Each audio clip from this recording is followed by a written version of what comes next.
السلام علیکم ورحمۃ اللہ وبرکاتہ۔ الحمد للہ رب العالمین والصلاة والسلام علی اشرف الانبیاء والمرسلین محمد وعلی آلہ وصحبہ اجمعین وبعد۔ محترم ناظرین کرام، کیا ہم جانتے ہیں کہ کچھ لوگ اللہ کے بہت قریب ہوتے ہیں، اللہ کے محبوب ہوتے ہیں، اللہ کے ولی ہوتے ہیں، اللہ کے دوست ہوتے ہیں؟ وہ کون لوگ ہیں؟ اور کیا ہم چاہتے ہیں کہ ہمارا شمار بھی انہی لوگوں میں سے ہو جو اللہ کے بہت ہی قریب ہیں، اللہ کے محبوب ہیں، اللہ کے ولی ہیں، اللہ کے خاص لوگوں میں سے ہیں، اور ان کے اوپر اللہ کی خاص عنایات ہوتی ہیں، اللہ کا خاص فضل و کرم ہوتا ہے؟ کیا ہم چاہتے ہیں کہ ہم بھی ان میں سے ہوں؟ تو آئیے آج کی اس مجلس میں ہم جانیں گے کہ وہ کون لوگ ہیں جو اللہ کے محبوب اور ولی ہیں اور بہت خاص ہیں، اور ہم کیسے اللہ کے محبوب، ولی اور خاص بن سکتے ہیں۔ آئیے ہم سنتے ہیں۔ ابن ماجہ کی ایک صحیح روایت ہے، راوی حضرت انس ابن مالک رضی اللہ تعالی عنہ ہیں۔ وہ کہتے ہیں کہ رسول اللہ صلی اللہ علیہ وسلم نے فرمایا، ان للہ اہلین من الناس۔ قالوا یا رسول اللہ من ہم؟ قال ہم اہل القرآن، ہم اہل اللہ وخاصتہ۔ اس حدیث کا سادہ سا ترجمہ یہ ہے کہ آپ صلی اللہ علیہ وسلم نے فرمایا کہ لوگوں میں سے بے شک کچھ لوگ ہیں اور ان کی تعداد بڑی ہے، یعنی وہ بھی کثرت میں ہوں گے۔ لوگوں میں سے کچھ لوگ ہیں جو اللہ کے خاص بندوں میں سے ہیں، اللہ کے ولیوں میں سے ہیں، اللہ کے محبوب میں سے ہیں، انہیں اللہ کی قربت حاصل ہے۔ تو صحابہ کرام رضوان اللہ علیہم نے عرض کیا، اے اللہ کے رسول، وہ کون لوگ ہیں؟ تو آپ صلی اللہ علیہ وسلم نے فرمایا، ہم اہل القرآن و اہل اللہ وخاصتہ۔ وہ اہل قرآن ہیں، وہ قرآن والے ہیں، وہ اللہ کے خاص ہیں، اللہ والے ہیں، اللہ کے اہل ہیں، اور اللہ کے بہت خاص ہیں۔ یہ اہل القرآن اور اہل اللہ، یہ کون لوگ ہیں؟ اس سے کیا مراد ہے؟ میرے بھائیوں، اہل اللہ، اللہ والے، اللہ کے محبوب، اللہ کے ولی وہ ہیں جو اہل القرآن ہیں، قرآن والے ہیں، یعنی جو قرآن کے حافظ ہیں اور جو قرآن کو کثرت سے پڑھتے ہیں اور اس کے احکام و فرامین کے اوپر عمل کرتے ہیں، وہ اہل اللہ ہیں، وہ اللہ کے خاص بندے ہیں، وہ اللہ کے محبوب ترین بندوں میں سے ہیں جنہیں اللہ رب العالمین کی محبوبیت اور قربت حاصل ہے۔ تو یہ اہل القرآن، یہ وہ لوگ ہیں، قرآن والے وہ لوگ ہیں جو قرآن کو حفظ تو کیا، حفظ بھی کرنے والے یہ پہلے اس میں شامل ہیں، اور وہ لوگ جو اگرچہ انہوں نے حفظ نہیں کیا ہو، زبانی یاد نہ کیا ہو، لیکن بکثرت اس کو پڑھتے ہوں، اس کو سمجھتے ہوں، فہم و تدبر کے ساتھ، اس کے معنی اور مطلب کے ساتھ قرآن کو پڑھتے ہوں، قرآن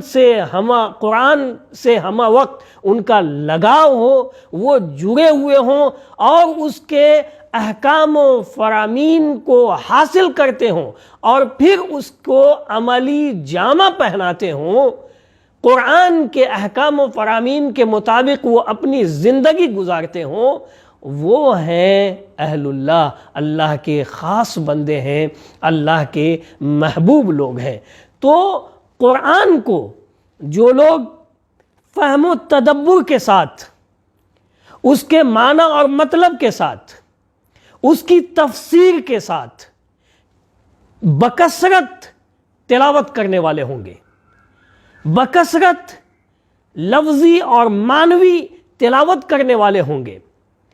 تو وہ اہل اللہ ہوں گے، وہ اللہ کے خاص بندے ہوں گے۔ وہ قرآن کریم کے احکام و فرامین کو جانیں گے، اس کا علم حاصل کریں گے، اس کے اوامر، اس کے احکام، اس کے واجبات کو لیں گے اور اس کو عملی جامہ پہنائیں گے۔ جن باتوں کا اللہ رب العالمین نے قرآن کریم کے اندر حکم دیا ہے اسے وہ بجا لائیں گے، اور جن چیزوں سے اللہ رب العالمین نے قرآن کے اندر روکا ہے، منع کیا ہے، اس سے وہ رک جائیں گے۔ گویا کہ قرآن کریم کی تعلیمات کو وہ پڑھنے کے ساتھ ساتھ عملی تصویر پیش کریں گے، عملی اپنی زندگی کے اندر اس کی عملی تصویر پیش کریں گے۔ گویا کہ وہ اپنی زندگی میں قرآن کی ایک صورت ہوں گے، قرآن کی ایک عملی تصویر ہوں گے، اس طرح ان کی زندگی گزرے گی، تب وہ اہل اللہ ہوں گے، تب وہ اللہ کے محبوب بندے اور اللہ کے خاص لوگوں میں سے ہوں گے۔ میرے بھائیوں، محترم ناظرین کرام، قرآن کریم کی لفظی اور معنوی تلاوت سے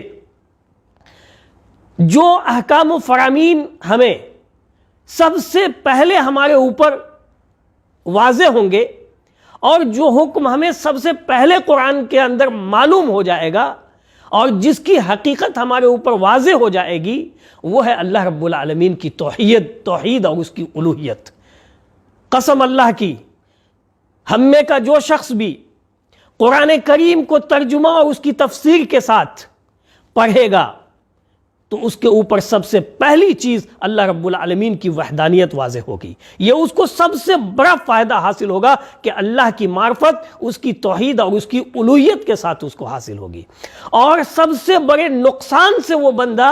بچے گا۔ جو سب سے بڑا نقصان اور سب سے خطرناک شے اور سب سے مذموم شے جو ہے وہ ہے شرک، اس سے وہ بچ جائے گا اور اس کی حقیقت بھی اس کے اوپر بالکل واضح ہو جائے گی۔ دوسری چیز، رسالت کا مفہوم اور معنی بھی اس کے اوپر واضح ہوگا۔ پھر وہ پیارے نبی محمد رسول اللہ صلی اللہ علیہ وسلم کی اطاعت و فرما برداری کی حقیقت کو اور اس کی روح کو وہ سمجھ سکے گا اور سمجھے گا، اور پھر وہ نبی صلی اللہ علیہ وسلم کی اطاعت و فرما برداری کے سوا کسی اور کی اطاعت و فرما برداری کو ضروری نہیں سمجھے گا۔ اسی طرح رسالت اور آخرت کا مسئلہ بھی اس کے سامنے بالکل واضح ہوگا۔ قرآن کریم کے احکام اس کے سامنے واضح ہوں گے۔ قرآن جن اوامر اور جن واجبات کی ترغیب دیتا ہے، جس کا حکم دیتا ہے، وہ اس کے سامنے واضح ہوگا اور وہ بندہ اس کو عملی جامہ پہنائے گا۔ قرآن کی حرام کردہ چیزوں سے، منہیات سے، فواحش سے، اس برائیوں سے، جس سیئات سے قرآن نے منع کیا ہے، وہ اس سے رکتا ہوا چلا جائے گا۔ قرآن میں جنت کا وعدہ کیا گیا ہے، جنت کی نعمتوں کا ذکر ہوا ہے، تو وہ بندہ جب ان آیات سے گزرے گا، اس کی حقیقت کو سمجھے گا، جنت کی نعمت کی قدر اس کے سامنے واضح ہوگی، تو پھر وہ اس کی زندگی کے اندر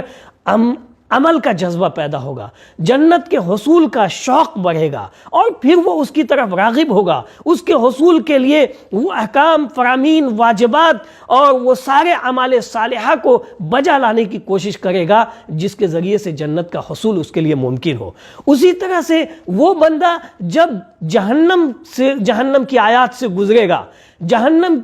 کے تعلق سے جو وعید سنائی گئی ہے، اللہ کے عذاب اور اس کے